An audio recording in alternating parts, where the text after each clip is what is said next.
pour nous.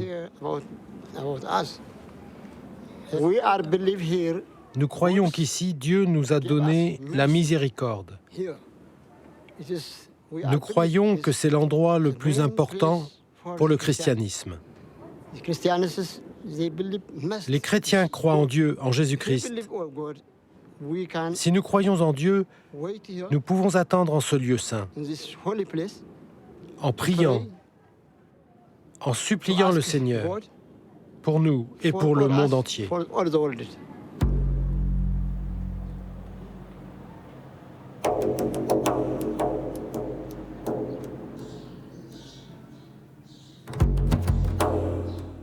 Les Syriaques orthodoxes sont la 4e église sœur présente ici, dans la vieille ville.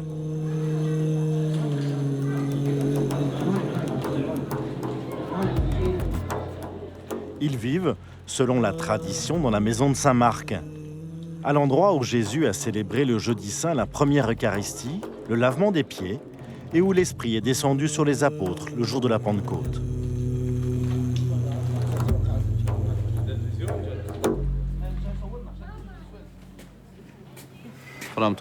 Depuis 2000 ans, nous sommes présents ici en tant que chrétiens. Nous étions là avant, non pas comme chrétiens, mais comme des Araméens.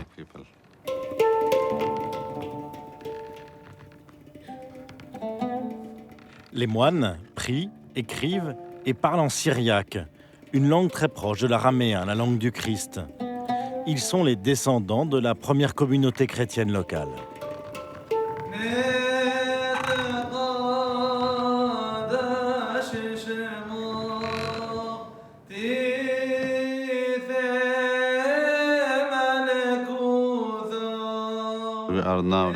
Nous vivons maintenant au couvent Saint-Marc, dans la vieille ville de Jérusalem.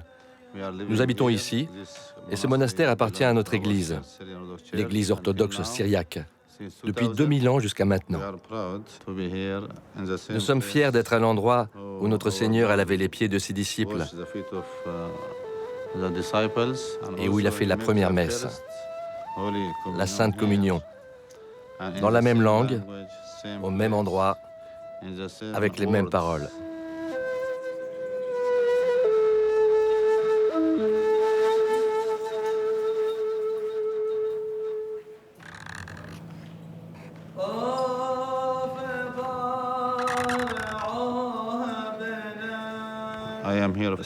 Je suis ici depuis 20 ans. Nous avons 5 moines ici. Un prêtre à Bethléem, un autre en Jordanie, et nous avons des fidèles ici, environ 5000 fidèles, dont la majorité à Bethléem et Jérusalem, quelques familles à Jéricho, Ramallah, Nazareth. Les problèmes que nos fidèles rencontrent ici sont nombreux, surtout des problèmes liés au manque de sécurité, à cause de la guerre, de la violence, des bombardements ici et là.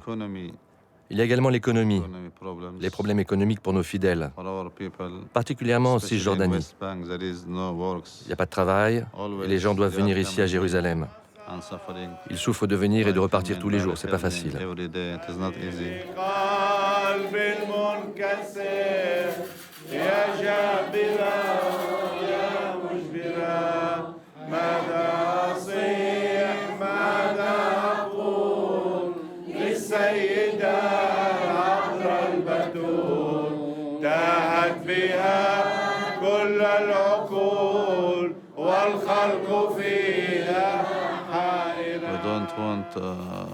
Nous ne voulons pas que nos églises, nos monastères soient vides, que cela devienne comme un musée, sans personne. Nous avons besoin d'être présents ici, de gens qui servent le Seigneur et qui collaborent entre chrétiens, juifs et musulmans, qui travaillent ensemble pour la paix, la sécurité, pour s'aimer mutuellement, coopérer et travailler pour nos enfants, pour l'avenir, pour leur donner une vie meilleure. C'est pour cela que nous travaillons à l'unité des églises, pour que toutes les églises soient une. Nous sommes la première église à être d'accord pour signer quoi que ce soit pour l'unité, pour être ensemble dans l'amour et dans la paix, la coopération, pour la gloire de notre Seigneur.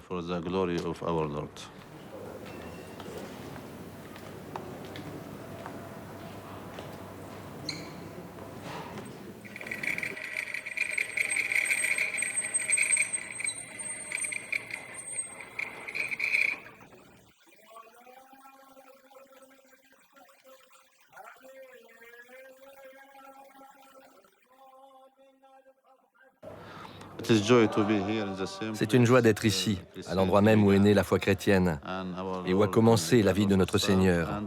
Et il reviendra. Et nous attendons son retour au même endroit pour que, de Jérusalem, il nous porte vers le ciel, pour que nous continuions notre vie dans la lumière céleste.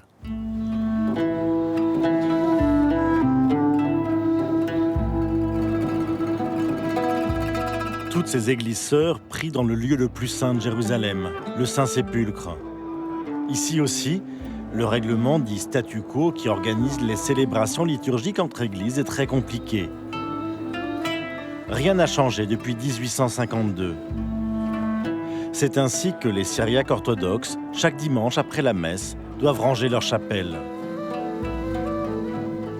Malgré la charge que représente le quotidien du statu quo, la diversité de la présence chrétienne est une richesse à préserver. Dans les lieux saints, l'accord du statu quo détermine les droits de chaque église. Le statu quo, ça veut dire que tout doit rester tel quel. Alors c'est quelque chose qui fonctionne vraiment, qui fonctionne dans le sens que cela a mis fin à toutes les compétitions entre les communautés chrétiennes. Donc, l'accord du statu quo, ça marche vraiment. C'est un accord réussi. Je veux dire que, comme les divisions sont toujours là, il vaut mieux le préserver.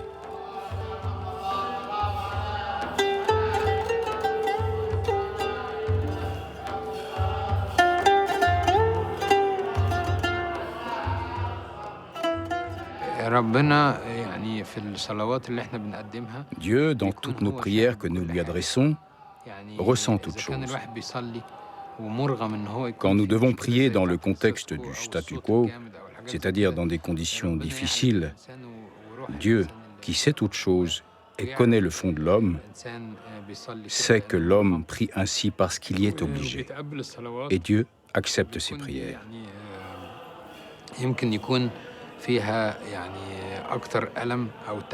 C'est plus difficile que si l'on prie chez soi, dans de bonnes conditions, au calme.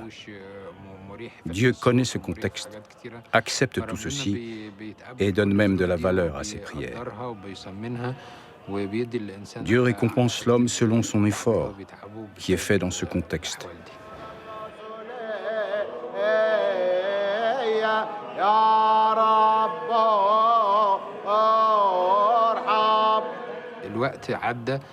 Il est maintenant trop tard pour construire des églises ou s'approprier des lieux. Nous remercions donc Dieu que les Coptes et les autres églises orientales originelles possèdent des lieux ici, qu'ils puissent profiter de la prière devant le tombeau du Christ et le Golgotha.